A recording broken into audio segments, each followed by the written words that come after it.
Here we're repairing the bottom of a keel on a trailer sailor. What's happened, this boat's been run up on the beach now over the last 20-30 years, and it's worn through, and it looks like there must have been a bit hollow in here, and where it hasn't been thick enough, it's actually broken through the glass. So what we're doing, we've cleaned it out, we've sealed the timber. The timber had started to rot a bit, so we sealed that with Bote Cote with some TPRDA in it, because that allows it to draw into the timber and densifies the timber. Once we'd wet out the timber, we then let that go sticky, and then we mixed up epoxy glue. The reason we went for epoxy glue is, one, it's nice and easy for us to play with. Two, it is thixotropic, so in this upside down position it's going to stay in place, so it won't sag and run away on us. That's why we went for the epoxy glue. It made it nice and easy to achieve our finished job. So now we're putting double bias cloth on, and we've gone for very heavy double bias cloth. So we're using 4 35 gram double bias cloth, and we'll put a couple of layers on. That way we can make sure we've got a really nice thick layer, and John can then run this boat up onto the beach for the next 20 years without it breaking through. And even if he breaks through the glass, the fact that we've used the epoxy glue will make sure that it's nice and strong. Here we've wet it out, and we've used 10% acetone with our Bote Cote. And the reason we use 10% acetone is it wets out the glass a lot better, but the acetone flashes off fairly fast, so we don't have a problem with solvent entrapment. And that'll dissipate and leave it. So it's very easy to wet the cloth out with the 10% acetone in it. So we'll work along, and we'll get Charlotte to come back and take some more video. So we're putting another layer on now, and we're wetting them out. We wet the first layer out and put some extra epoxy on, and now we're wetting out the second layer.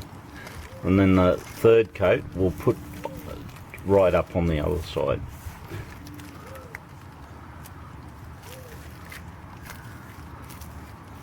So see how it's white when it first starts out? As it wets out, it goes clear.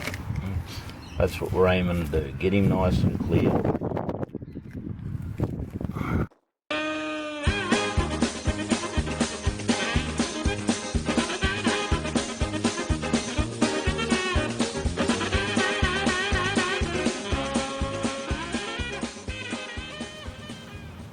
And we're just tidying that up.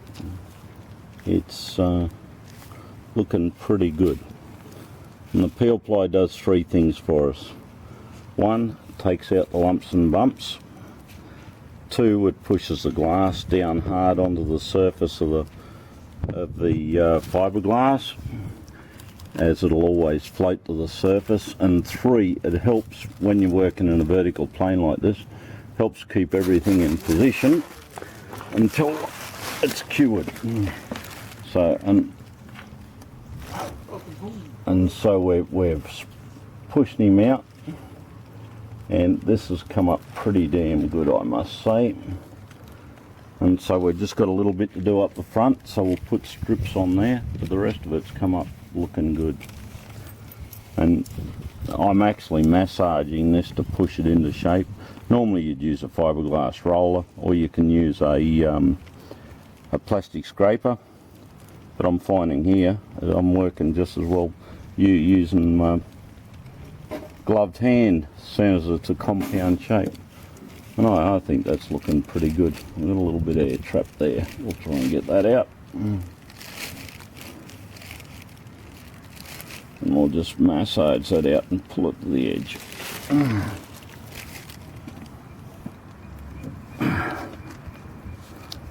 And that'll come out pretty damn good. So once it's dry, we'll pull the peel ply off, and I think in this application we'll have hardly any sanding to do. We'll put a bit of flow coat on the surface and she'll look as good as new. Beautiful. And it's now cured, so the peel ply is ready to come off. See how easy it is to pull off. Pull him down and it releases itself. Notice we had masking tape holding up in position, so you just pull it down and away you go. Once you get it going, it'll pull away really easy.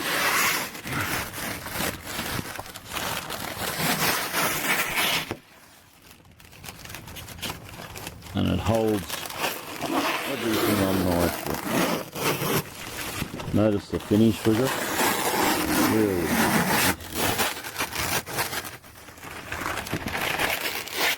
And you just throw him in the bin. Easy as that.